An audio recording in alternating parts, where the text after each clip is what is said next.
आपापल्या कार्यक्षेत्रात कुणीच कनिष्ठ नाही.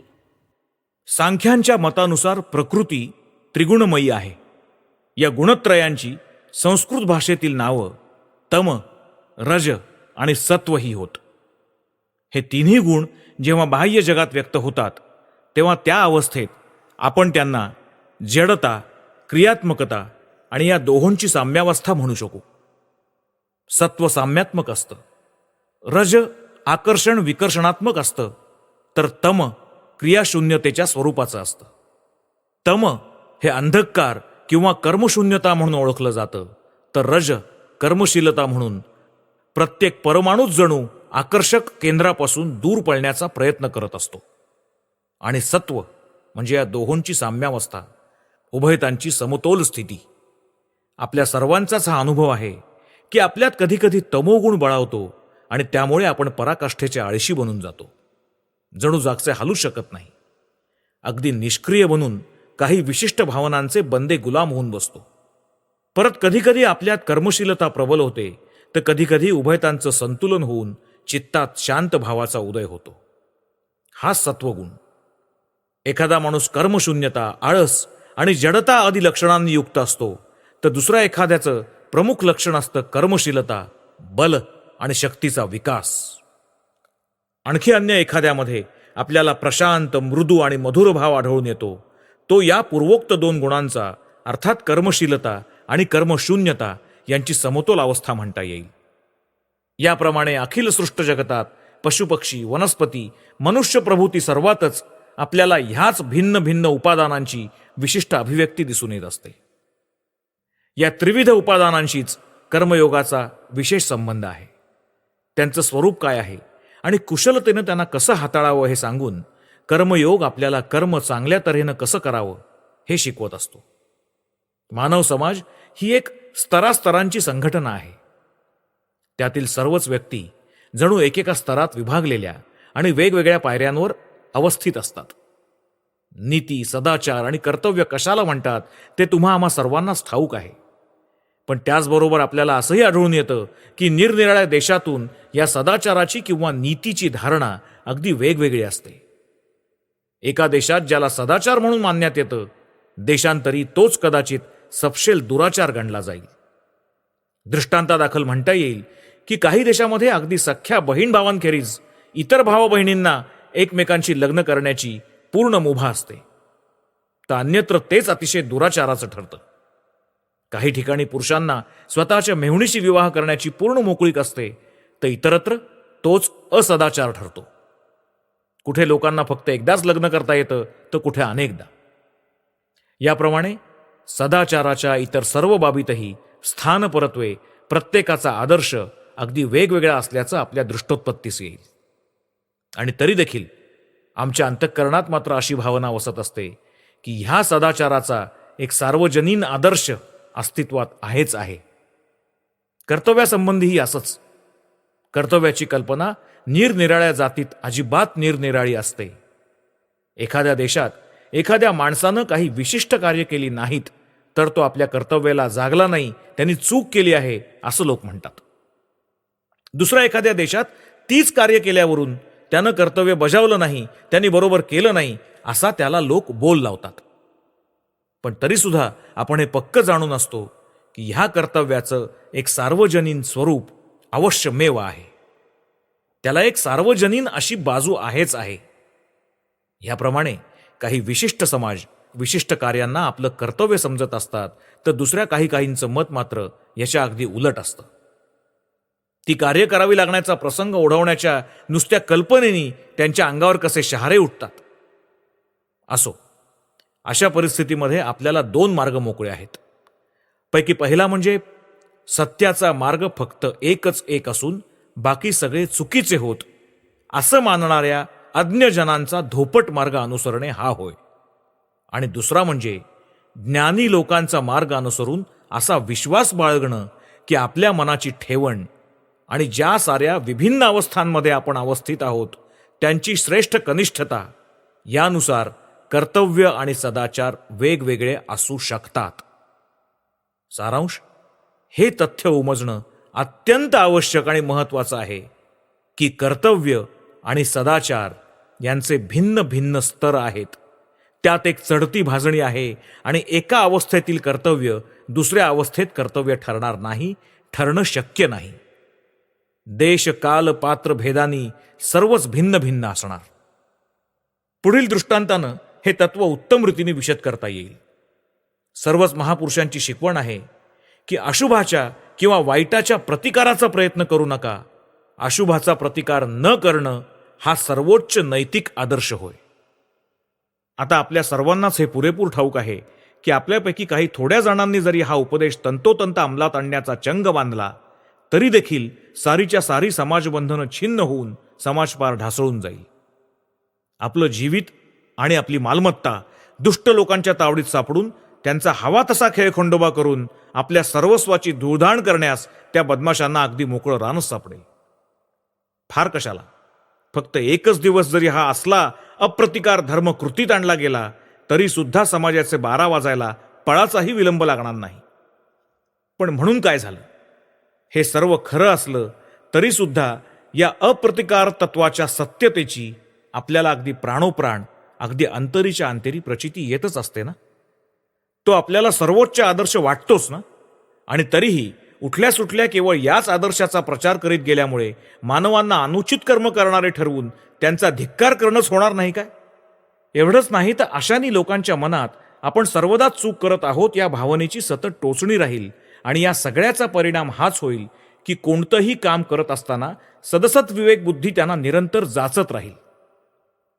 यानं त्यांचं मन दुबळं बनून जाईल.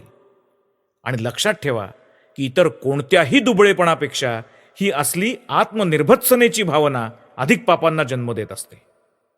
ज्या व्यक्तींनी स्वतःची घृणा करण्यास आरंभ केलाय तिला अधोगतीचं द्वार सताड मोकळं झालंच म्हणून समजा. जातीसंबंधीही असंच. आमचं मुख्य कर्तव्य ते हेच, स्वतःची घृणा न करणे. उन्नत होऊ गेल्यास आधी स्वतःवर विश्वास आवश्यक आहे, ईश्वरावर नंतर. स्वतःवरच ज्याचा विश्वास नाही त्याचा ईश्वरावर विश्वास कसा बसणार? सारांश, कर्तव्य आणि सदाचार ही अवस्था भेदानुसार भिन्न भिन्न असतात. ह्या सिद्धांताचा स्वीकार केल्याशिवाय आपल्याला काहीच गत्यंतर नाही. अन्यायाचा प्रतिकार केला म्हणजे जात्याच सदोष असं कृत्य आपल्या हातून घडलं अशातला मुळीच भाग नाही.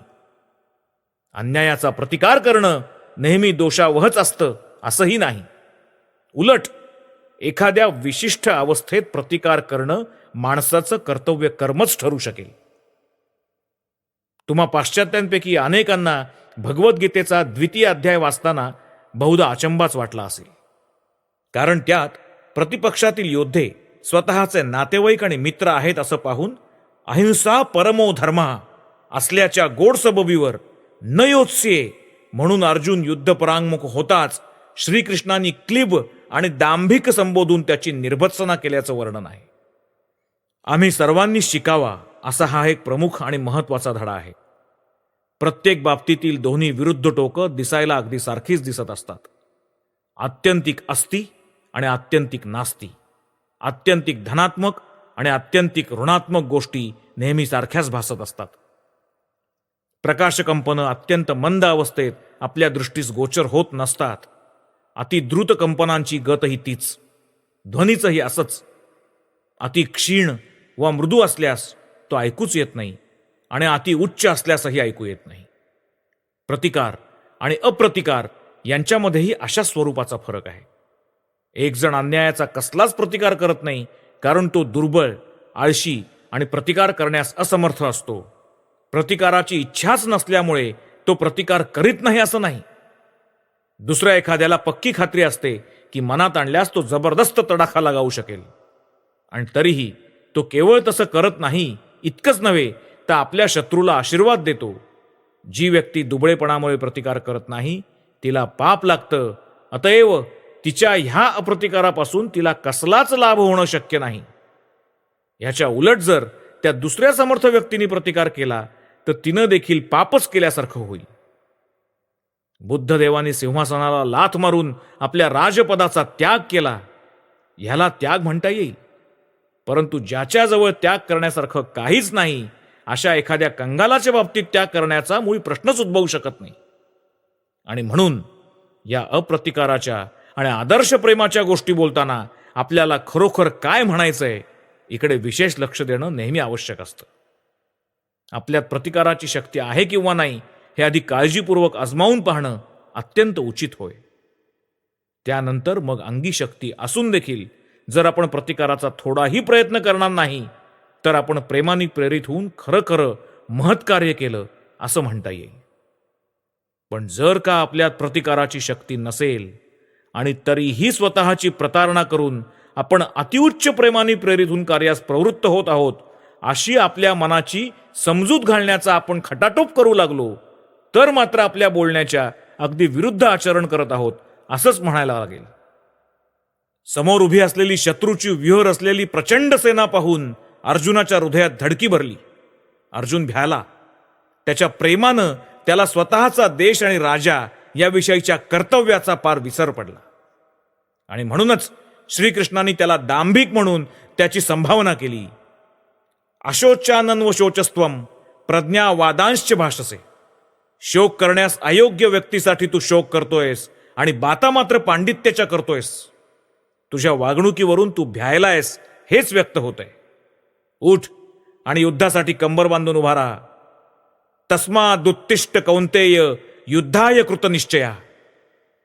हाच कर्मयोगाचा सारभूत भाव होय. कर्मयोगी जाणत असतो की हा अप्रतिकारच त्याचा सर्वोच्च आदर्श होय. तो हेही जाणून असतो की त्यातच शक्तीचा सर्वोच्च विकास असून अन्यायाचा प्रतिकार हा केवळ अप्रतिकार रूपी सर्वश्रेष्ठ शक्तीच्या लाभाचा उपाय आहे. अप्रतिकाराच्या त्या सर्वोच्च आदर्शाप्रत पोचण्यापूर्वी प्रतिकार करणंच त्याचं कर्तव्य आहे. त्याला कर्म करावंच लागेल, संग्राम करावाच लागेल. सगळी शक्ती एकवटून उद्यमाची शिकस्त करून चढाओढ करावी लागेल. त्याच्या ठाई जेव्हा ही प्रतिकाराची शक्ती येईल तेव्हाच कुठे अप्रतिकार त्याच्या पक्षी धर्म ठरेल.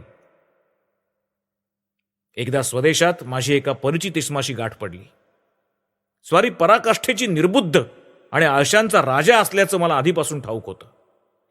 ज्ञानाच्या नावाने शून्य, ज्ञानलाभाची स्पृहाही बिंदू मात्र नाही असं पशुतुल्य जीवन तो जगत होता.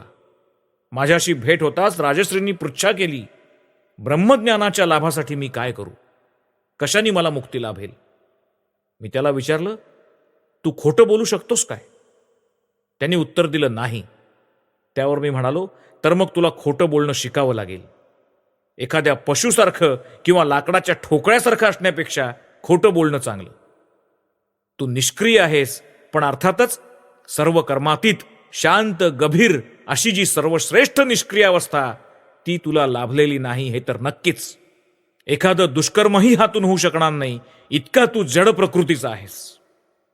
अर्थातच मी हे ज्या माणसाविषयी बोलतोय त्याच्या इतके तामसिक प्रवृत्तीचे लोक साधारणतः आढळत नाहीत आणि मी थट्टा करत होतो, त्याचा उपहास करत होतो हेही तितकंच खरं.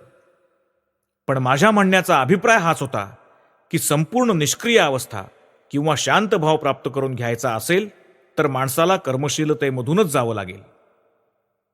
आलस्याचा सर्वथैव परित्याग केला पाहिजे आणि क्रियाशीलता म्हटली म्हणजे प्रतिकार हा आलाच. सर्व प्रकारच्या मानसिक आणि शारीरिक दुर्बलतेचा प्रतिकार करा. जेव्हा तुम्ही यात कृतकार्य व्हाल तेव्हाच शांती लाभेल. कोणाचीही घृणा करू नका, कोणत्याही अमंगलाचा प्रतिकार करू नका असं म्हणणं अगदी सोपं. पण प्रत्यक्ष कार्याची वेळ आल्यावर हे सगळं कितपत टिकतं ते आपल्या सगळ्यांना चांगलंच माहिती आहे. अवघ्या समाजाचे डोळे आपल्याकडे लागले आहेत. अशा परिस्थितीमध्ये अप्रतिकाराचा छान सुरेख देखावा आपण करू शकू. पण काय, प्रतिकाराची वासना आमच्या हृदयात सारखी सळसळत असते. खऱ्याखुऱ्या अप्रतिकाराचा भाव उदयाला आल्यामुळे हृदयात जी परमशांती अनुभवास येत असते ती आमच्या वाट्याला कुठे येत असते. सारखं मनात येत राहतं, प्रतिकार करणंच चांगलं. तुमच्या अंतःकरणात जर ऐश्वर्याची वासना असेल, पण त्याचबरोबर तुम्हाला जर हेही माहिती असेल की ऐश्वर्य लोलूप माणसाला सगळं जग अत्यंत दुर्जन लेखत असतं, तर कदाचित तुम्ही ऐश्वर्यासाठी धडपड करण्याचं टाळाल. पण तुमचं मन मात्र रात्रंदिवस तिकडेच धाव घेत राहील. असला ढोंगीपणा कशाला? यांनी काय साधणार आहे? म्हणून जगात उडी घ्या. काही दिवसानंतर जगात जे काही आहे त्याची सुखदुःख अनुभवून झाल्यावर मगच वैराग्य येईल, तेव्हाच शांती लाभेल. अतएव सत्ता लाभाची किंवा आणखीही ज्या कशाची वासना असेल ती आधी पुरवून घ्या, आणि मग या सर्व वासना पूर्ण झाल्यावर एक वेळ अशी येईल की ज्यावेळी या सगळ्या गोष्टी अगदी क्षुल्लक आहेत असं तुम्हाला समजून येईल. पण जोपर्यंत तुम्ही ही वासना तृप्त करून घेत नाही, जोवर तुम्ही या क्रियाशीलतेमधून जात नाही, तोवर तुम्हाला ती शांती, ती सखोलता, ते आत्मसमर्पण लाभणं कदापि शक्य नाही. हे अहिंसा तत्व शेकडो हजारो वर्षांपासून प्रचारित होत आलं आहे. जन्मास येणारा प्रत्येक जण अगदी बालपणापासून ते ऐकत आलेला आहे. आणि तरी देखील खरोखरच त्या अवस्थेपर्यंत पोचले असतील असे महामानव अवघ्या जगात अगदी बोटांवर मोजण्या इतकेच निघतील असं म्हटलं तरी चालेल. मी तर अर्धी पृथ्वी पायाखाली घातली आहे, पण आपल्या आयुष्यात निदान 20 तरी खरोखर शांती पावलेल्या आणि अहिंसक व्यक्ती मी पाहिल्या असतील की नाही याची वानवाच आहे. प्रत्येकानं आपला स्वतःचा आदर्श निवडून तोच जीवनात फलद्रूप करण्याचा प्रयत्न करणं उचित आहे. दुसऱ्या एखाद्याचा आदर्श घेऊन तदनुसार चारित्र्य घडवण्याच्या खटाटोपापेक्षा उन्नतीचा हाच अधिक निश्चित मार्ग आहे. कारण दुसऱ्याचा आदर्श आपल्या जीवनात फलद्रूप होण्याची आशा अगदी फोल आहे. समजा एखाद्या लहान मुलाला एकदम 20 मैल चालत जाण्याची आज्ञा केली तर काय परिणाम होईल? त्या बिचाराचा एकतर साफ निकाल लागेल, किंवा हजारात एखादा मोठ्या मुश्किलीने 20 मैल कसे बसे रांगता रांगता अखेरीस अर्धमेल्या दशेत मुक्काम गाठेल तर गाठेल. आपणही लोकांशी साधारणतः असेच वागत असतो. कोणत्याही समाजातील सारे स्त्री पुरुष सारख्या मनाचे, सारख्याच सामर्थ्याचे नसतात, किंवा एखादी गोष्ट समजण्या करण्याची सर्वांची शक्तीही सारखीच असते असं नाही. आणि म्हणूनच त्यांच्यातील प्रत्येकाचा आदर्श वेगवेगळा असणं अगदी उचित आहे. तसंच त्यांच्यापैकी कोणत्याच आदर्शाचा उपहास करण्याचा आपल्याला बिलकुल अधिकार नाही. स्वतःच्या आदर्शाप्रत पोचण्यासाठी प्रत्येकानं प्रयत्नांची शिकस्त करावी. तसंच मला तुमच्या किंवा तुम्हाला माझ्या आदर्शानं जोखणंही बरोबर नाही. देवदार वृक्षाच्या आदर्शानुसार आंब्याच्या वृक्षाचा किंवा आंब्याच्या वृक्षाच्या आदर्शानुसार देवदार वृक्षाचा विचार करणं केव्हाही उचित नाही. आंब्याच्या वृक्षाचा विचार करताना आंब्याचा आणि देवदार वृक्षाचा विचार करताना देवदाराचाच नमुना घेऊन विचार करणं आवश्यक आहे. आणि हे विधान सरसकट सर्वच बाबतीत लागू पडेल. विविधतेमध्ये एकत्व हा सृष्टीचा नियम आहे. स्त्री पुरुषांमध्ये एकमेकात व्यक्तिगत भेद किती का असेना, सर्वांच्या पाठीशी तेच एकत्व विद्यमान आहे. व्यक्तिव्यक्तीचे भिन्न भिन्न स्वभाव आणि मानव समाजातील भिन्न भिन्न वर्ग ही सृष्टीच्या नियमांनीच तयार झालेली स्वाभाविक विविधता आहे. याच कारणासाठी एकाच आदर्शानुसार सर्वांचा विचार करणं किंवा सर्वांसमोर एकाच प्रकारचा आदर्श ठेवणं केव्हाही उचित नाही. कारण असं करण्याने एक प्रकारच्या अस्वाभाविक धडपडीला नुसता ऊत येत असतो. आणि या सगळ्यांचा परिणाम हा होतो की माणूस स्वतःची घृणा करण्यास आरंभ करतो. त्यामुळे धार्मिक आणि सच्छील होण्याचा त्याचा मार्ग खुंटतो. म्हणूनच आपलं कर्तव्य हे की आपापल्या सर्वोच्च आदर्शानुसार चालण्याच्या प्रयत्नात प्रत्येक व्यक्तीला आपण प्रोत्साहन द्यावं आणि त्याचबरोबर तो आदर्श सत्याला शक्य तितक्या जवळचा राहील असा प्रयत्न करावा. हिंदूंच्या धर्मनीतीत प्रस्तुत तत्व फार प्राचीन काळापासूनच गृहीत झालं असल्याचं आपल्या निदर्शनाला येईल. आणि तदनुसार त्यांच्या शास्त्रात आणि धर्मनीतीविषयक ग्रंथात ब्रह्मचर्य, गृहस्थ, वानप्रस्थ आणि संन्यास या विभिन्न आश्रमांसाठी भिन्न भिन्न प्रकारची कर्म सांगितली गेली आहेत. मनुष्यमात्रांनी पालन करण्याच्या सर्वसाधारण धर्माव्यतिरिक्त काही विशिष्ट कर्तव्यांची पूर्ती प्रत्येक व्यक्तीने आपल्या जीवनात करायची असते, असं हिंदूंच्या धर्मशास्त्राचं मत आहे. ब्रह्मचर्याश्रम किंवा अंतेवासी या अवस्थेपासून हिंदूंच्या जीवनाचा आरंभ होतो. त्यानंतर विवाह करून तो गृहस्थाश्रमी बनतो. उतारवयात गृहकार्यातून निवृत्त होऊन तो वानप्रस्थाश्रमाचा अवलंब करतो आणि अखेरीस संसाराचा त्याग करून तो संन्यासाश्रम ग्रहण करत असतो. या विभिन्न आश्रमांच्या अनुरोधानं जीवनाच्या प्रत्येक खंडासाठी काही विशिष्ट कर्तव्य सांगितली गेली आहेत. या आश्रमांपैकी कोणताही दुसऱ्यापेक्षा जात्याच किंवा आपल्या अंगगुणांनी श्रेष्ठ नाही. विवाह न करता धर्मकार्यार्थ ज्याने आपलं जीवन अर्पिलं आहे त्याच्यापेक्षा विवाहित व्यक्तीचं जीवन कोणत्याच तऱ्हेने यत्किंचितही कमी प्रतीचं नाही. तख्तनशील बादशाह आणि रस्ते झाडणारा एखादा मेहतर हे दोघेही सारखेच श्रेष्ठ, सारख्याच गौरवाचे अधिकारी आहेत. राजाला त्याच्या राजसिंहासनावरून खाली आणून रस्ते साफ करणाऱ्या त्या मेहतराचं काम करायला सांगा, बघा त्याची काय गत होते ते. उलट त्या झाडूवाल्याच्या हाती राजदंड देऊन त्याला सिंहासनावर नेऊन बसवा आणि बघा तो तरी कसा काय राज्यकारभार चालवू शकतो ते. संसारापेक्षा संन्यासी श्रेष्ठ म्हणणं अगदी फोल आहे. प्रपंचातून निघून जाऊन स्वच्छंद आणि सोप्या मार्गाने आयुष्य घालवण्यापेक्षा प्रपंचात राहून परमेश्वराची आराधना करणंच उलट कठीण आहे. असो, पुढच्या काळात ह्या पूर्वोक्त 4 आश्रमांचा ऱ्हास होऊन गृहस्थ आणि संन्यास या 2 आश्रमातच त्याचं पर्यवसान झालं. आज भारतात हे 2च आश्रम अस्तित्वात आहेत. गृहस्थ विवाह करून नागरिकाच्या कर्तव्यांचं पालन करत असतो. सर्वसंग परित्यागी संन्याशी आपली समस्त शक्ती केवळ धर्माकडेच नियुक्त करत असतो. त्याने केवळ ईश्वरोपासना करावी आणि धर्मोपदेश द्यावा, धर्माचा प्रसार करावा.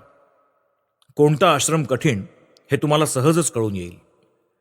मी आता महानिर्वाण तंत्रातून गृहस्थाच्या कर्तव्यासंबंधी काही उपदेश तुम्हाला वाचून दाखवतो, म्हणजे मग गृहस्थ होणं, गृहस्थ धर्माचं चोख पालन करणं किती कठीण काम आहे याची तुम्हाला कल्पना येईल. ब्रह्मनिष्ठो गृहस्थ स्यात् ब्रह्मज्ञान परायणः यद्यत् कर्म प्रकुर्वीत तद्ब्रह्मणी समर्पयेत. गृहस्थानं ब्रह्मनिष्ठ असलं पाहिजे. ब्रह्मज्ञानाचा लाभच त्याच्या जीवनाचं अंतिम लक्ष असावं. तथापि त्यांनी निरंतर कर्म केलं पाहिजे, आपली सगळी कर्तव्य पार पाडली पाहिजेत. तो जे काही करेल ते समस्त त्यांनी ब्रह्मास अर्पण करायला हवं. कर्म करायचं, पण फळाची अपेक्षा मात्र धरायची नाही. लोकांना सहाय्य करायचं, पण त्यांच्याकडून कोणत्याच प्रकारच्या कृतज्ञतेची मात्र अपेक्षा बाळगायची नाही. सत्कर्म तर आचरायचं, पण त्यामुळे तुमचं नाव किंवा कीर्ती झाली की नाही इकडे अजिबात लक्ष द्यायचं नाही. हेच ह्या जगात सर्वात कठीण कर्म होय. जग टाळ्या देत असताना अगदी भागुबाई सुद्धा शूर बनत असते. सगळ्या समाजाचा पाठिंबा आणि प्रशंसा लाभल्यास एखादा मेषपात्रही वीर समजून खूप पराक्रम दाखवू शकेल. पण समोवताच्या लोकांच्या निंदास्तुतीची मुळी सुद्धा फिकीर न करता अथवा तिकडे अजिबात लक्षच न देता अविरत सत्कार्य करत जाणं खरोखर सर्वश्रेष्ठ स्वार्थ त्यागच होय. न मिथ्या भाषणम कुर्यात न च शाठ्यम समाचरेत देवता तिथी पूजासु गृहस्थो निरतो भवेत. गृहस्थाचं प्रधान कर्तव्य म्हणजे जीविकोपार्जन. पण हे जेणेकरून खोटं नाटं बोलून फसवाफसवी करून लांड्या लबड्या करून केलं जाणार नाही याविषयी त्यांनी अतोनात दक्ष असायला हवं. शिवाय त्यांनी हेही लक्षात ठेवलं पाहिजे की त्याचं जीवन परमेश्वराच्या सेवेसाठी आहे. त्याचं जीवन दीनदरिद्री अनाथ अपंगांच्या सेवेसाठी आहे. मातरं पितरं चैव साक्षात प्रत्यक्ष देवतां मत्वा गृही निषेवेत सदा सर्व प्रयत्नतः. माता आणि पिता यांना साक्षात देवता समजून गृहस्थानी सर्वदा सर्व प्रकारे त्यांची सेवा करून त्यांची प्रसन्नता संपादन करायला हवी. तुष्टायाम मातरी शिवे तुष्टे पितरी पार्वती तव प्रीतिर्भवेत देवी परब्रह्म प्रसीदती.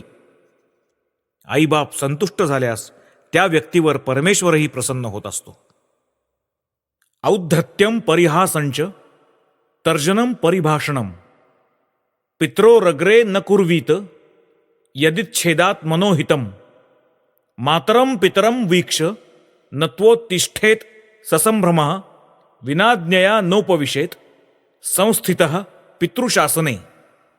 माता पित्यांसमोर उद्धटपणा, थट्टा मस्करी, अधाशीपणा आणि क्रोध करू नये. आपल्या आईबापांना जो कधी कडू किंवा कठोर शब्दांनी दुखावत नाही तोच खरा सुपुत्र. मातापित्यांचं दर्शन घेऊन त्यांना आदरपूर्वक प्रणाम करावा. त्यांच्या उपस्थितीत विनयपूर्वक उभं राहावं आणि ते बस म्हणत नाहीत तोपर्यंत बसू नये. मातरम पित्रम पुत्रम दारान तिथी सोदरान हित्वा गृहीन भुंजियात प्राणैहि कंठ गतेरपि. वंचयित्वा गुरुन बंधून यो भुंगते स्वोदरंभरा इहैव लोके गर्ह्योऽसौ परत्र नारकी भवेत. माता, पिता, पुत्र, पत्नी, बंधू, अतिथी यांच्या अन्नवस्त्राची पर्वा न करता जो गृहस्थ स्वतःच उदरभरण करतो तो पापाचा वाटेकरी होतो.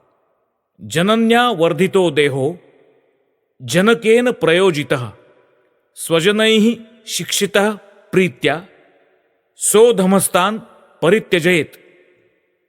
एषामर्थे महेशानी कृत्वा कष्टशतान्यपि प्रीणयेत सततम शक्त्या धर्मो ह्येष सनातनः. आईबापांपासूनच या शरीराची उत्पत्ती. त्याकरता काय वाटतील त्या हालअपेष्टा सोसून त्यांना आनंदात ठेवणं हेच उचित होय. स्वतःच्या सहधर्मिणी संबंधी गृहस्थाचं कर्तव्य असं आहे.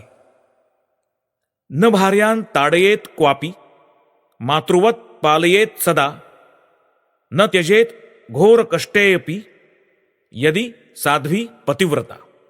स्थितेषु स्वीयदारेषु स्त्रियमन्यां न संस्पृशेत दुष्टेन चेतसा विद्वान अन्यथा नारकी भवेत. विरले शयनं वासं त्यजेत प्राज्ञः परस्त्रिया अयुक्त भाषणंचैव स्त्रियं शौर्यं न दर्शयेत. धनेन वाससा प्रेम्णा श्रद्धया मृतभाषणैः सततं तोषयेत दारान् ना प्रियं क्वचिदाचरेत. यस्मिन् नरे महेशानी तुष्टा भार्या पतिव्रता सर्वो धर्मः कृतस्तेन भवती प्रिय एव सा. गृही व्यक्तीनं पत्नीला चुकूनही कठोर शब्दांच्या आघाताने दुखावू नये. तिचा सर्वदा मातृवत प्रतिपाळ करावा आणि ती जर साध्वी पतिव्रता असेल तर कष्टविपत्तींचे डोंगरही कोसळले तरीही तिला अंतर देता कामा नये. जाणत्यानं परस्त्रीला कलुषित चित्तानं स्पर्श करू नये. असं केल्यामुळे तो नरकात जातो. ज्ञानी व्यक्तींनी परस्त्रीसहित निर्जनी शयन किंवा एकांतवास करू नये. स्त्रियांसमोर अनुचित भाषा वापरू नये. मी हे केलं, मी ते केलं म्हणून फाजील फुशारकी मिरवू नये. धन, वस्त्र, प्रेम, श्रद्धा, अमृततुल्य मधुर शब्द यांनी स्त्रीला नेहमी संतुष्ट राखलं पाहिजे. तिला अप्रिय असं कोणतंच आचरण करू नये. पार्वती ज्या भाग्यवंतावर पतिव्रता भार्या संतुष्ट असते त्याला स्वधर्माचरणात यश आलं असून तो तुलाही प्रिय होत असतो. पुत्रकन्याप्रती गृहस्थाचं कर्तव्य हे असं आहे. चतुर्वर्षावधी सुतान लालयेत पालयेत सदा ततः षोडशपर्यंतम गुणान विद्यांच शिक्षयेत. विंशत्यब्दाधिकान पुत्रान प्रेरयेत गृहकर्मसु ततस्तां स्तुल्य भावेन मत्वा स्नेहं प्रदर्शयेत. कन्याप्येवं पालनीया शिक्षणीयाति यत्नतः देया वराय विदुषे धनरत्न समन्विता. 4 वर्षांचा होईपर्यंत मुलाचे लाड पुरवून नंतर मग तो 16 वर्षांचा होईपर्यंत त्याला नानाविध सद्गुणांचं आणि विविध विद्यांचं शिक्षण द्यावं. विशी ओलांटाच त्याला गृहकर्मात नियुक्त करावं. त्याला आपल्या बरोबरीचा समजून पित्यांनी नेहमी प्रेमपूर्वक वर्तणूक द्यावी. कन्येचंही हुबेहूब याचप्रमाणे लालन पालन केलं पाहिजे.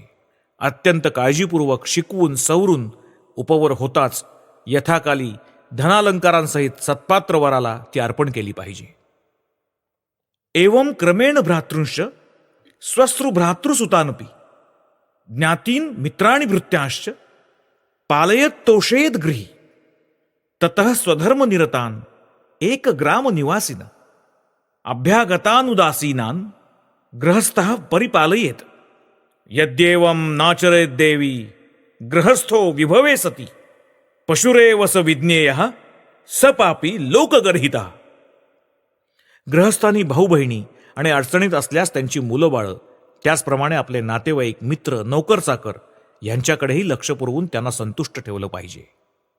त्यानंतर म्हणजे स्वग्रामवासी धर्मनिष्ठ व्यक्तींचा आणि सहाय्यार्थ आलेल्या गरीब अतिथी अभ्यागतांचाही गृहस्थांनी समाचार घ्यायला चुकता कामा नये. देवी, ऐपत असूनही जर कोणी गृहस्थ असं आचरण करणार नाही तर तो माणूसच नव्हे, त्याची गणना पशुतच केली पाहिजे. असला पापी सर्व लोकांच्या तिरस्कारालाच पात्र होईल. निद्रालस्यम देहयत्नम केश विन्यासमेवच आसक्तिमशने वस्त्रे नातिरिक्तम समाचरेत. युक्ताहारो युक्त निद्रो मितवांग मितमैथुनः स्वच्छो नम्र शुचिर्दक्षो युक्तः स्यात् सर्व कर्मसु. ग्रहस्थानं खाणं पिणं, कपडे लत्ते, शरीराची निगा, केशभूषा या सगळ्यात फार लक्ष घालणं चांगलं नाही. ह्यावरील आसक्तीचा अतिरेक टाळणंच इष्ट. ग्रहस्थानी आहार, निद्रा, भाषण, मैथून इत्यादी बाबतीत परिमित असावं. त्यानं निष्कपट, विनयी, अंतर्बाह्य शुद्ध, निरलस आणि उद्योगरत असलं पाहिजे. शूरशत्रौ विनीत स्यात् बांधवे गुरुसन्निधौ. ग्रहस्थानी आपल्या शत्रूंशी वागताना मर्दपणाचाच अवलंब केला पाहिजे. गुरु आणि मित्रांशी विनीत भावानं वागलं पाहिजे. शत्रूंना त्यांनी आपल्या विरोचित पराक्रमानं जेरीला आणून शासन केलं पाहिजे, त्यांचा प्रतिकार केला पाहिजे. गृहस्थाचं हे अगदी आवश्यक कर्तव्य आहे. गृहस्थानं आपल्या घराच्या एका कोपऱ्यात दडून, ढोपरात मान खुपसून, मुळूमुळू रडून आणि अहिंसा परमो धर्माची काहीतरी बाष्कळ बडबड करून अजिबात चालणार नाही. स्वतःच्या शत्रूंचा जर त्यांनी मर्दुमकी गाजवून खरपूस समाचार घेतला नाही तर त्यांना आपल्या कर्तव्याची अवहेलनाच केली असं म्हणावं लागेल. मात्र आपल्या आप्तस्वजन, इष्टमित्र आणि गुरुजन यांच्याशी त्यांनी एखाद्या अश्राप गायीसारखी शांत, सरळ आणि सौम्य वर्तणूक करायला हवी. जुगुप्सिता न मन्येत नाव मन्येत मानिनः.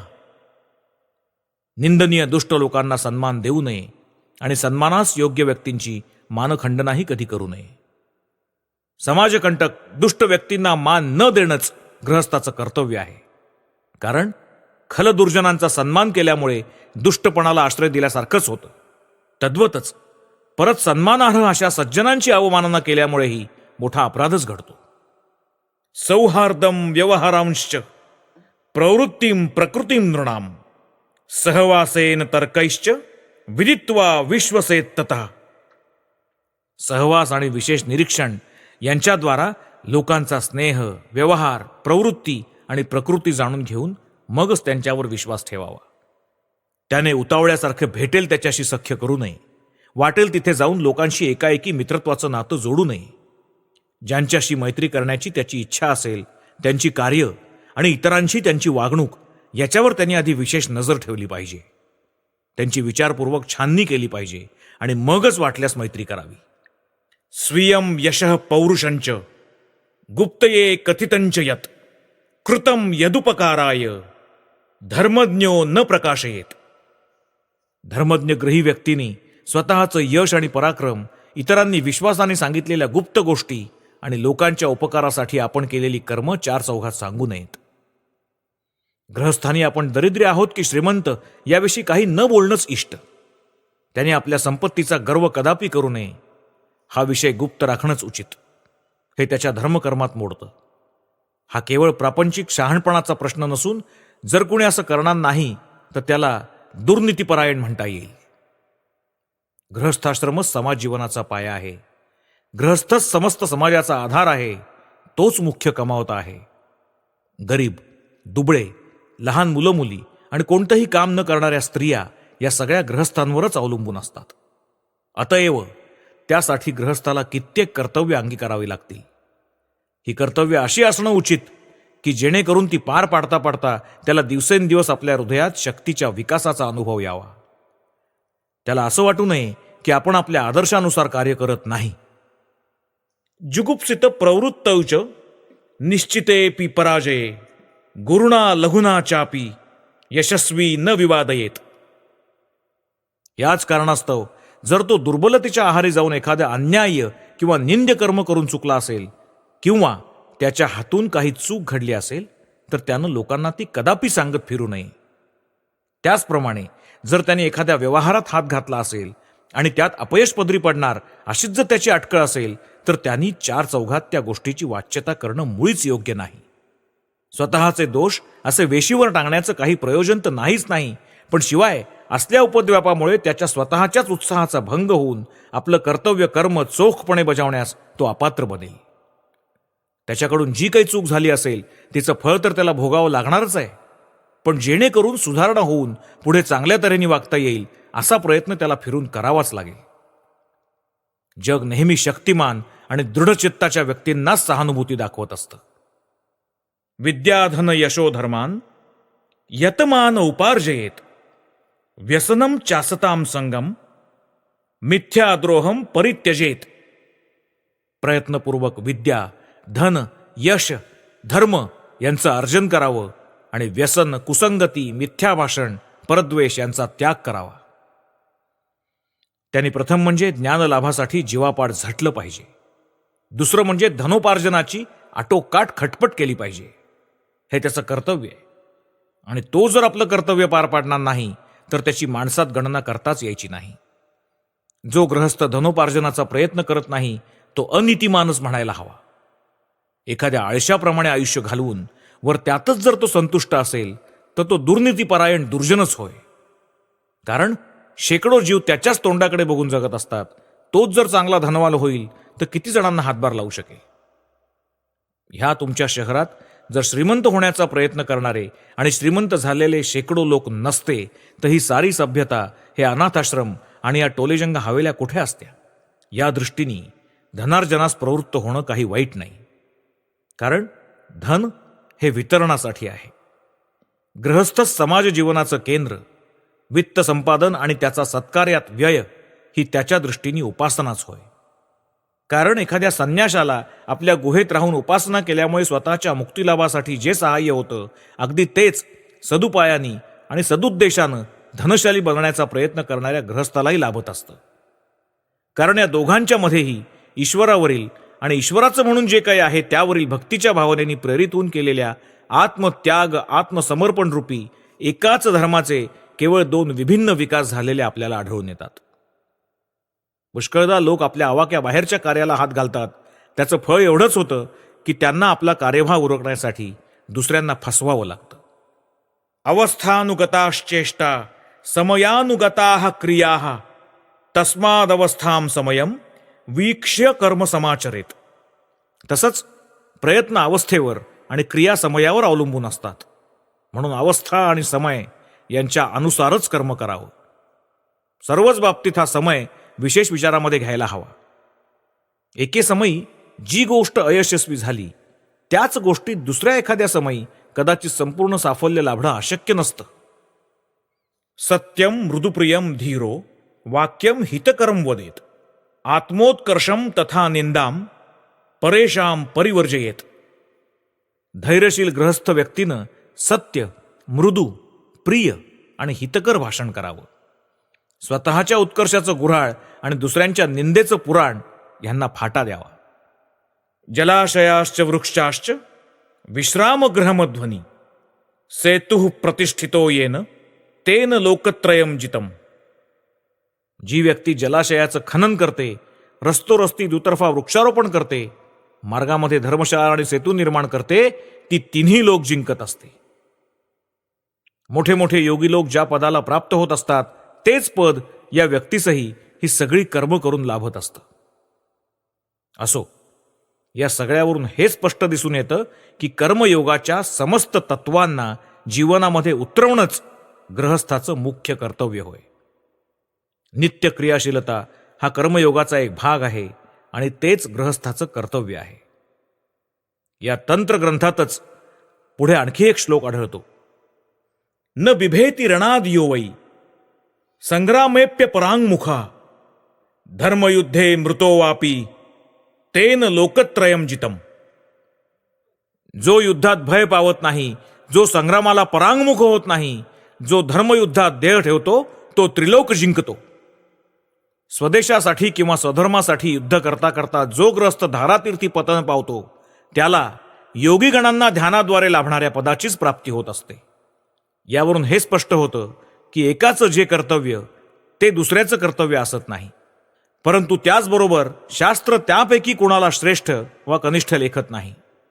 वेगवेगळ्या देशकालपात्रांसाठी निरनिराळी कर्तव्य आहेत आणि आपण ज्या अवस्थेत आहोत तिला अनुरूप अशा कर्तव्यांचं पालन आपल्याला केलं पाहिजे. या साऱ्यातून आणखी एक निष्कर्ष निघतो, तो म्हणजे सर्व प्रकारच्या दुर्बलतेचा सर्वथा तिरस्कार करा. आमच्या तत्वज्ञानात, आमच्या धर्मात किंवा कर्मात, आमच्या समस्त शास्त्रोपदेशांमध्ये हाच एक विशेष भाव मला अतोनात आवडतो. वेदांचं अनुशीलन करून बघा, तुम्हाला आढळून येईल की नाभयेत अभिही, कशाचंही भय बाळगू नकात. हेच शब्द त्यात पुन्हा पुन्हा आलेत. भय हे दुर्बलतेचं चिन्ह होय, आणि ही दुर्बलताच माणसाला भगवंतांच्या मार्गांपासून दूर नेऊन नाना पापकर्मांकडे ओढत नेत असते. म्हणून जगाच्या निंदा उपहासाला मुळी देखील भीक न घालता निर्भय होऊन आपापलं कर्तव्य पार पाडत गेलं पाहिजे. परमेश्वराची उपासना करण्यासाठी जो माणूस संसारातून निवृत्त होतो त्यानं असं मात्र समजू नये की जे संसारात राहून लोकांचं कल्याण साधण्याचा प्रयत्न करतात ते ईश्वराची उपासनाच करत नाहीत.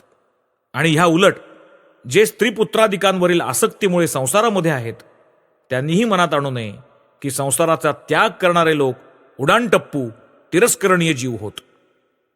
आपापल्या क्षेत्रात कोणीच लहान नाही हे तत्व एका गोष्टीच्या साहाय्यानं विशद करून सांगतो. कुण्या एका देशामध्ये एक राजा राज्य करत होता. आपल्या राज्यात जो कोणी संन्यासी येईल त्याला तो विचारत असे, जो संसाराचा त्याग करून संन्यास ग्रहण करतो तो श्रेष्ठ, की जो घरी राहून गृहस्थाची समस्त कर्तव्य करत जातो तो श्रेष्ठ? पुष्कळ विद्वान लोकांनी या प्रश्नाला उत्तर देण्याचा प्रयत्न केला. पैकी कोण्या कोण्या विद्वानांनी संन्यासी श्रेष्ठ असल्याचं ठासून सांगितलं. राजाही कमी नव्हता. त्यांनी स्वतःचं म्हणणं सिद्ध करून दाखवण्यास फरमावलं. आणि जेव्हा त्याला हे जमेना तेव्हा राजानं त्यांना लग्न करून सरळ गृहस्थाश्रम पत्करण्याची आज्ञा केली. पुढे दुसरे काही जण येताच राजांनी त्यांनाही तोच प्रश्न टाकला. त्यांनी मत दिलं की स्वधर्मपरायण गृहस्थाश्रमी श्रेष्ठ होय. राजानं त्यांनाही स्वतःचं म्हणणं सिद्ध करायला सांगितलं. आणि ते आपल्या बाजूनी कोणतंही बलवत्तर प्रमाण देण्यास असमर्थ ठरताच राजांनी त्यांनाही गृहस्थ धर्म स्वीकारून आपल्या राज्यात राहण्यास भाग पाडलं. होता होता होता शेवटी एक तरुण संन्याशी त्या राजाच्या दरबारात आला. राजांनी त्यालाही तोच प्रश्न विचारला. संन्याशांनी उत्तर दिलं, राजन, आपापल्या कार्यक्षेत्रात दोघेही श्रेष्ठ, कुणीच कनिष्ठ नाही. राजा म्हणाला, तर मग हे सिद्ध करून दाखवा. त्यावर संन्यासी गंभीरपणे उत्तर देता झाला, होय महाराज, मी जरूर आपलं म्हणणं सिद्ध करून दाखवेन, पण त्याकरता तुम्हाला आधी माझ्याबरोबर येऊन काही दिवस माझ्यासारखं राहावं लागेल. पहा, असं करू शकत असाल तर मी माझ्या स्वतःच्या विधानाच्या सिद्ध्यर्थ पुरावा सादर करू शकेन. राजा ताबडतोब तयार झाला आणि मग आपलं राज्य मागे ठेवून त्या संन्याशाच्या मागोमाग जाता जाता राज्यामागून राज्य ओलांडून तो एका मोठ्या राज्यात येऊन थडकला. त्या राज्याच्या राजधानीमध्ये एक जंगी समारंभ चालला होता. राजा आणि संन्यासी दोघांच्याही कानात नगाऱ्यांचे निनाद, इतरही निरनिराळ्या वाद्यांचे ध्वनी आणि घोषणांची गर्जना शिरू लागली. प्रजाजन नटून थटून रस्तोरस्ती जमून ओळी ओळीनं दाटून उभे होते. मोठ्या मोठ्यानं काहीतरी द्वाही फिरवण्यात येत होती. काय प्रकार चालला हे बघण्यासाठी राजा आणि संन्यासी तिथेच उभे राहिले. द्वाही फिरवणारा मोठमोठ्यानं ओरडून घोषणा करत होता, आमच्या राजकन्येचं स्वयंवर होणार आहे. भारतात प्राचीन काळी राजकन्यांनी स्वतः पती निवडण्याची ही स्वयंवर प्रथा प्रचलित होती. प्रत्येक राजकन्येच्या आपल्या भावी वरासंबंधी काही विशिष्ट कल्पना असत. कोणाला मदनाचा पुतळा हवा असे, कोणाला बृहस्पती पाहिजे असे, तर कोणाला आपल्याला कुबेर मिळावा असं वाटत असे. आणि तदनुसार प्रत्येकीचा काहीतरी पण असे. आजूबाजूच्या सगळ्या राज्यातील राजपुत्र सर्वोत्कृष्ट अशा विरोचित वेशामध्ये राजकन्येच्या समोर उपस्थित होत. कधी कधी तर राजपुत्रांचे भाटही तिथे हजर असत. ते त्यांची गुणावली गाऊन राजकन्यांनी त्यांनाच का वरावं याचं रसभरीत वर्णन करत असत. राजकन्येला अत्यंत शोभिवंत वेशभूषेमध्ये एका सिंहासनावर बसवून ते सिंहासन सर्वत्र वहन केलं जाई. ती जमलेल्या राजपुत्रांकडे एकेकाकडे पाहत असे आणि कोण किती गुणशाली आहे ते ऐकत असे. आणि तिला संतोष वाटला नाही तर ते आपल्या वाहकांना सरळ पुढे चलाचा आदेश देत असे. मग राजनंदिनीच्या पाणीग्रहणाची आकांक्षा धरून आलेल्या त्या बिचाऱ्या नापसंत राजपुत्राकडे कोणी ढुंकूनही पाहत नसे. पण जर राजदुहिता त्यापैकी एका कोणावर संतुष्ट झाली तर त्याला मनानं वरून ती त्याच्या गळ्यात एक पुष्पमाला घालत असे आणि त्या घटकेपासून तो तिचा जीवनस्वामी बनत असे. ज्या देशात आपला तो संन्यासी आणि राजा येऊन पोचले होते त्या देशाच्या राजकन्येचंही असं स्वयंवर सुरू होतं. ही राजकन्या अनुपम लावण्यवती होती आणि तिचा भावी पती राजाच्या मृत्यूनंतर त्याच्या सिंहासनावर आरूढ होणार होता. दुनियेतील सगळ्यात सुस्वरूप अशाच पुरुषाच्या गळ्यात माळ घालीन असा त्या राजकुमारीचा पण होता. पण तिच्या स्वतःच्या मनासारखा रूपसुंदर पुरुष तिला आढळतच नव्हता. यापूर्वी कितीदा तरी असाच तिच्या स्वयंवराचा समारंभ होऊन चुकला होता, पण कोणीच तिचं चित्त वेधू शकला नव्हता. आजपर्यंत होऊन गेलेल्या समस्त स्वयंवर सभांमध्ये आजची सभा सगळ्यात भव्य आणि मनोज्ञ अशी होती. पूर्वीपेक्षा कितीतरी अधिक लोक आज तिथे संमिलित झाले होते. एकूण सभेचं दृश्य अत्यंत अद्भुत असंच होतं.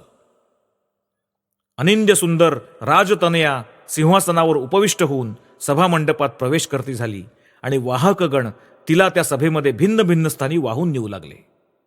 राजकन्येनं कुणाकडेही नुसता दृष्टिक्षेप देखील केला नाही. हाही प्रसंग वायाच जाणार असं वाटून सगळेजण अगदी हताश होऊन म्लान होऊन गेले. अशा समयी एक तरुण संन्यासी तिथे उपस्थित झाला. त्याच्या रूपलावण्याची अपरूप प्रभा पाहून असा भास व्हावा की जणू स्वयं सूर्यदेवच आकाशमार्ग सोडून धरातली अवतीर्ण झाले आहेत.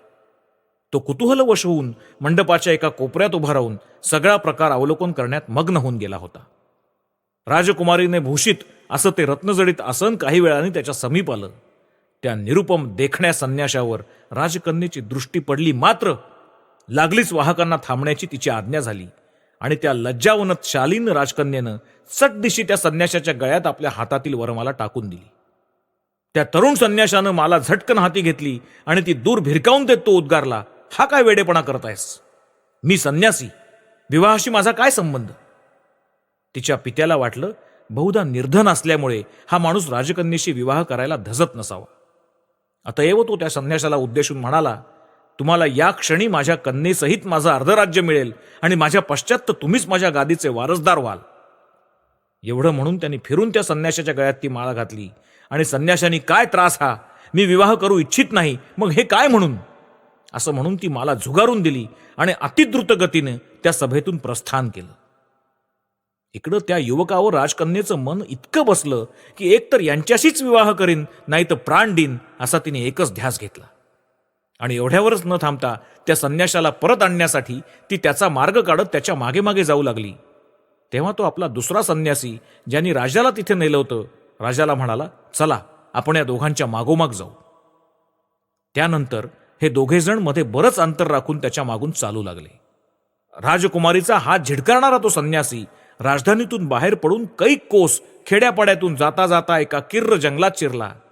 राजकन्येनं त्यांचं अनुसरण केलं. बाकीचे दोघंही त्यांच्या पाठोपाठ चालू लागले. त्या संन्याशाला या अरण्याचा कोपरान कोपरा माहीत होता. कुठे कोणती चोरवाट आहे याचा अगदी इत्यंभूत ठाव ठिकाणा त्याला होता. तिन्ही सांजाहून अंमळ काळोख पडताच तो झटकन आशाच एका आडवाटेला लागला आणि कुठेतरी गडप होऊन गेला. राजकन्येला त्याचा काही पत्ता लागेना. बराच वेळ त्याला शोधून काढण्याची खटपट करून अखेरीस निराश होऊन ते एका झाडाखाली बसली आणि धीर खचून जाऊन रडू लागली. कारण त्या घोर अरण्यातून बाहेर पडण्याचा मार्ग त्या असुर्यम पश्चात राजकन्येला कुठून माहिती असणार. तेव्हा आपला तो राजा आणि दुसरा संन्यासी पुढे येऊन तिच्याजवळ जाऊन तिला म्हणू लागले, राजकन्ये, रडू नकोस, आम्ही तुला या रानातून बाहेर काढण्याचा मार्ग दाखवून देऊ. पण सध्या रस्ता सापडणं कठीण आहे, कारण एव्हाना काळोख फार होऊन गेलाय. या इथे एक मोठं झाड आहे, ये आज आपण त्याच्याच खाली विश्रांती घेऊ. पहाट होताच आम्ही तुला जंगलाबाहेर घेऊन जाऊ, तू निश्चिंत बस. त्या झाडावर एक पक्ष्याचं घरटं होतं. त्यात एक लहानसा पक्षी, पक्षीण आणि त्याची 3 चिमुकली पिल्लं राहत असत. त्या लहानच्या पक्षानं खाली पाहिलं आणि तिथे त्या झाडाखाली तिघेजण असल्याचं बघून तो पक्षिणीला म्हणाला, प्रिये, आपण काय बरं करणं उचित आहे? आपल्या घरी हे काही अतिथी आलेले दिसत आहेत. दिवस तर थंडीचे आणि आपल्याकडे विस्तवाचं नाव देखील नाही. असं म्हणून तो उडाला. चोचीत धरून एका जळत्या लाकडाची झिलपी घेऊन परतला आणि त्यांनी नेमकी त्या पाहुण्यांच्या पुढ्यात टाकून दिली. त्या जळत्या झिलपीत आणखी थोडी इंधनाची भर घालून एक छानदार आगटी पेटवली. पक्षाला समाधान वाटेना. तो फिरून आपल्या मादीला म्हणाला, प्रिये, काय करावं बरं? यांना खायला देण्यासारखं आपल्या घरी काहीही नाही आणि यांच्या पोटात तर कावळे ओरडत असतील. आपण गृहस्थ, जो जो म्हणून घरी येईल त्याला खाऊ घालणं आपलं कर्तव्य. मला जे काही करता येईल ते मी केलंच पाहिजे. मी त्यांना आपलं शरीर अर्पण करीन. एवढं बोलून वेगानं त्या अग्नीत उडी घेऊन तो तात्काळ मरून गेला. पाहुण्यांनी त्याला पडताना बघून त्याचा जीव वाचवण्याचा शक्य तितका प्रयत्न केला, पण हा सगळा प्रकार डोळ्याचं पातं लवतं न लवतं तोच घडून आल्यामुळे त्यांचा अगदी निरुपाय झाला. पक्षिणीने आपल्या नवऱ्याचं हे कृत्य बघितलं आणि ती म्हणाली, पाहुणे आहेत 3 जण आणि खाण्यासाठी तर आहे हा एखादा लहानचा पक्षी, एवढ्यानं कसं भागणार? पत्नी या नात्याने माझं कर्तव्य आहे की मी आपल्या पतीचं कोणतंच कार्य वाया जाऊ देता कामा नये, म्हणून मीही त्यांना अनुसरून आपलं शरीर समर्पण करणंच योग्य आहे. असं म्हणून तिनेही अग्नीत झेप घेतली आणि निमिषार्धात ती भाजून मेली. राहता राहिली ती 3 चिमणी पिल्लं. घडलेला सगळा प्रकार त्यांनी पाहिलाच होता, परंतु तेवढ्यानेही तिघा पाहुण्यांची भूक भागणार नाही असं पाहून ती म्हणाली, आपल्या आईवडिलांनी त्यांना शक्य होतं ते तर केलंच, पण ते काही पुरं पडण्यासारखं नाही. माता पित्याचं कार्य शेवटाला नेणं सुपुत्रांचं कर्तव्यच आहे. मग आमचीही शरीरं सार्थकी लागोत. असं म्हणत ती सगळीच्या सगळी त्या अग्नीत जाऊन पडली. हे तिन्ही पाहुणे अर्थातच त्या पक्ष्यांना शिवले सुद्धा नाहीत. जे काही पाहिलं त्याने अगदी थक्क होऊन जाऊन त्यांनी उपाशी पोटीच कशी तरी ती रात्र काढली. उजाडताच त्या दोघांनी मिळून राजकन्येला तिच्या मार्गास लावून दिलं आणि त्याच्या अनुरोधानं ती आपल्या पित्याच्या घरी परत गेली. त्यानंतर तो संन्यासी राजाला संबोधून म्हणाला, महाराज, बघितलंत ना, आपापल्या कार्यक्षेत्रात कुणीच दुसऱ्यापेक्षा निकृष्ट नसतो. तुम्हाला जर संसारात राहायचं असेल तर या पक्ष्यांप्रमाणे दुसऱ्यांसाठी वाटेल तेव्हा प्राणविसर्जन करायला एका पायावर तयार होऊन राहा. आणि जर तुम्ही संसाराचा त्याग करू इच्छित असाल तर अतिसुंदर तरुणी आणि एक राज्याचं राज्य ज्यानं केवळ कसपटासमान लेखलं त्या तरुण संन्याशाप्रमाणे वागा. गृहस्थाश्रमी बनण्याची जर तुमची आकांक्षा असेल तर आपल्या जीवनाचा परहितार्थ यज्ञ करण्यासाठी नेहमी सिद्ध असा. आणि जर संन्यासी होण्याचीच तुमची मनीषा असेल तर मग सौंदर्य, ऐश्वर्य आणि प्रभुता याकडे नुसतं ढुंकूनही बघू नका. राजन, लक्षात असू द्या की प्रत्येक जण आपल्या आपल्या कार्यक्षेत्रात श्रेष्ठ असतो, मात्र एकाचं जे कर्तव्य तेच दुसऱ्याचं कर्तव्य असत नाही.